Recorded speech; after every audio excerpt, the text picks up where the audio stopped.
শনিবার রাজধানীর মঠচৌমুহনী উৎসব কমিটির উদ্যোগে মঠচৌমুহনী বাজারে এক অনুষ্ঠানের মধ্য দিয়ে আপনা ঘর বৃদ্ধাশ্রমের আবাসিকদের মধ্যে বস্ত্র বিতরণ করা হয়।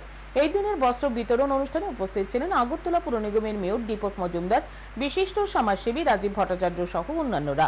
উপস্থিত অতিথিরা আপনা ঘর বৃদ্ধাশ্রমের আবাসিকদের হাতে বস্ত্র তুলে দেন। পরে অনুষ্ঠানে আলোচনা করতে গিয়ে রাজীব ভট্টাচার্য বলেন, মঠচৌমুহনী উৎসব কমিটি উৎসবের আয়োজন করার পাশাপাশি বেশ কিছু সামাজিক কর্মসূচি হাতে নিয়েছে। তারই অঙ্গ হিসেবে কিছুদিন পূর্বে অনুষ্ঠিত হয় রক্তদান শিবির। এই দিন আয়োজন করা হয় বস্ত্রদান কর্মসূচির। এই ধরনের উদ্যোগ গ্রহণ করার জন্য উদ্যোক্তাদের ধন্যবাদ জানান তিনি।